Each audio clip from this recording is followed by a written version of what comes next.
All right, welcome back, everyone. Today, we are diving deep into one of the most powerful spiritual technologies you could ever imagine, prayer. But look, this isn't about just asking for stuff and hoping for the best. We're getting into the Zohar's actual blueprint for how prayer works as a mechanism to harmonize reality itself. It's a process the mystics call the doctrine of completion. Okay, so here's how we're going to break it all down. This is going to be a journey of ascent, just like the prayer itself. First, we've got to understand the system we're working in, the divine operating system. Then we'll launch the ascent protocol. We'll hit the absolute climax with synchronization in the third hey call. From that peak, we'll learn how to execute the override command that literally changes reality. Then we'll see how that redistributes divine resources. And finally, we're going to tie it all together with two really cool analogies, the game and the blueprint, just to make sure this all clicks. So, let's start at the beginning. We need to understand the system we're operating in by default. You see, according to the deepest mystical teachings, our reality, just as it is, runs on a very strict, sometimes very harsh set of rules.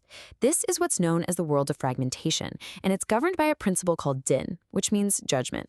Now, this isn't some kind of punishment. Think of it more like the baseline physics of a universe where key divine forces aren't quite talking to each other yet. And that brings us to the most important question we can ask, the one that changes everything. Is what we call prayer, or tefillah, just, a passive request for a miracle? Or is it the actual spiritual technology that executes the miracle? The Zohar is really clear on this. We need to shift our thinking from being just users asking the system for a favor to becoming the master engineers of the system itself. Let's drill down on this idea of din. What is it really? The Zohar explains that when the divine masculine and feminine energies of the cosmos are separated, the world is governed by this strict law. Din is pure, unfiltered cause and effect. It's all about structure, limitations, and consequences with no buffer. It's the system running on its default settings, and those settings can be, pretty harsh. Right, and this is so crucial to understand. The goal of all this deep spiritual work isn't to find some kind of cheat code to get around the system of din. The real goal is something called Yichud, which means unification. It's about starting a process that realigns, harmonizes, and ultimately transforms the entire operating system of reality from one of strict, cold judgment to one of warm, flowing mercy. It's a total inside job. Okay, so how do we actually start this inside job? We begin with what we're calling the ascent protocol. See, a properly structured prayer isn't just a random thought that appears at the top. The Zohar is very specific. The process has to be orderly. It must ascend from below to above. It's like a boot-up sequence, starting right here in our physical world and climbing step by step through the spiritual worlds, the Sephirot. And that journey starts in Malkut, the kingdom.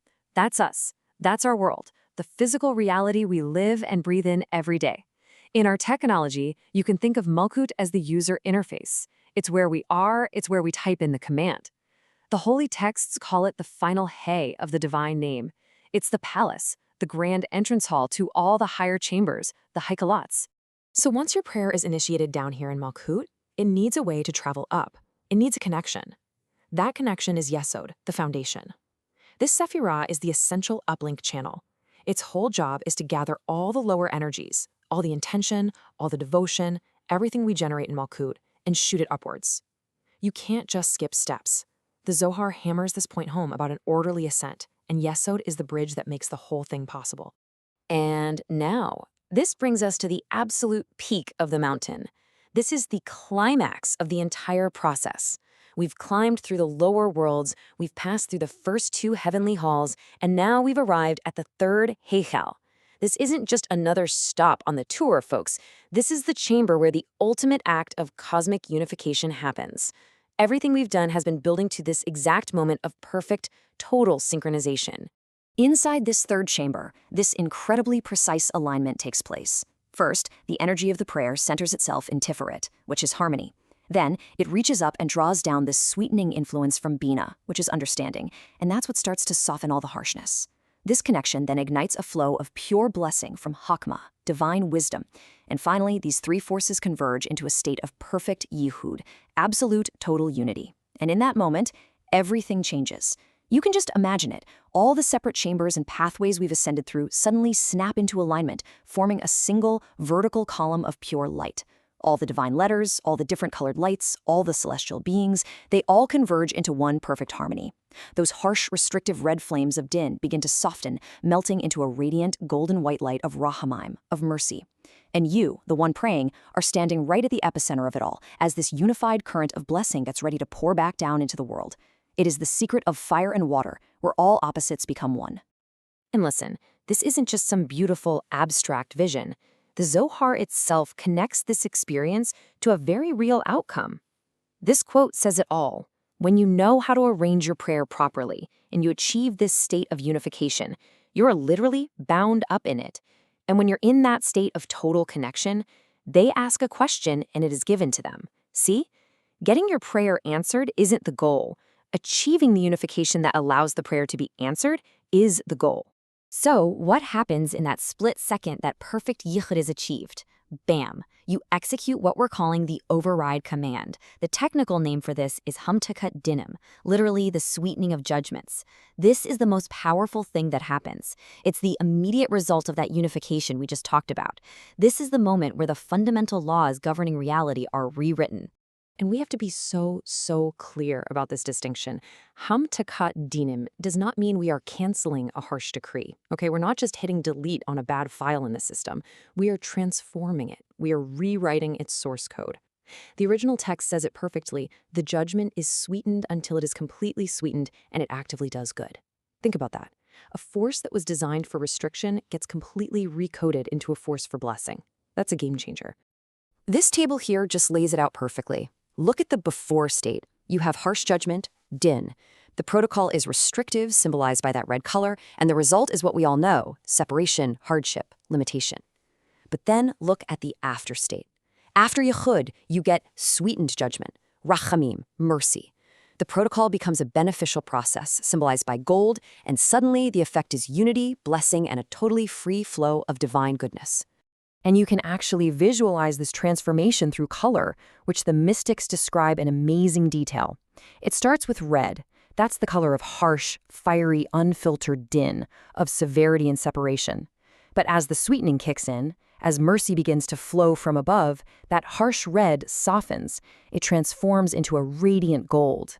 This is described as the joy of a sweetened judgment. It's still a structure, but now it's a happy, helpful one. And all of this culminates in a pure, brilliant white light, the color of perfect Yichud, where every division has just dissolved into one single shining essence.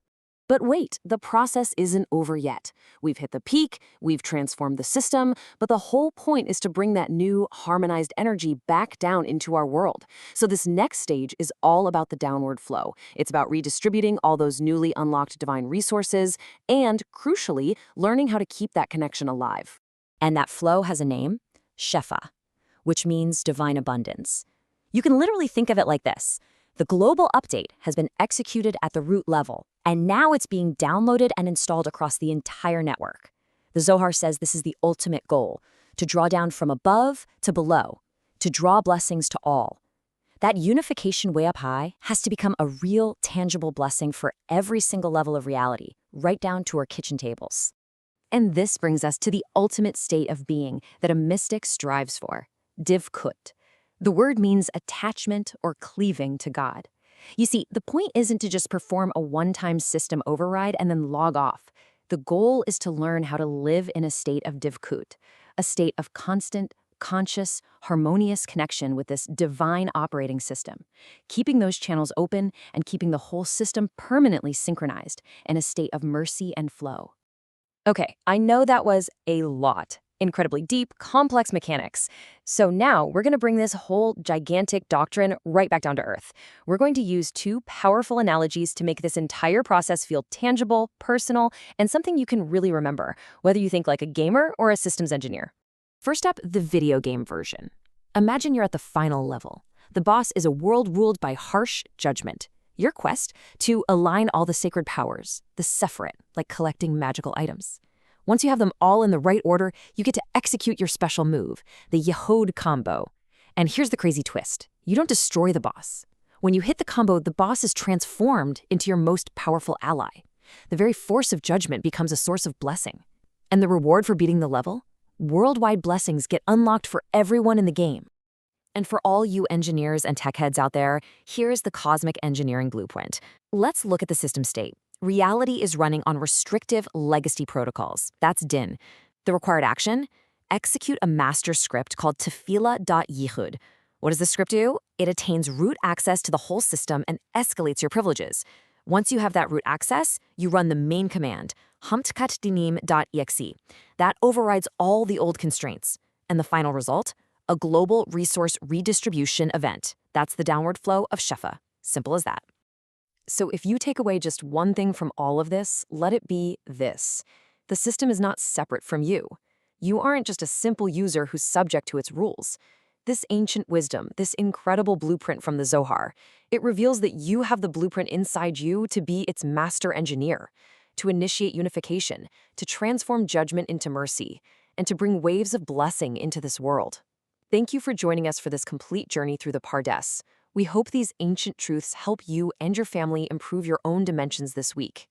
If you enjoyed this full chapter deep dive, please like, subscribe, and share which part of the journey touched your soul in the comments. We'll see you in the next chapter.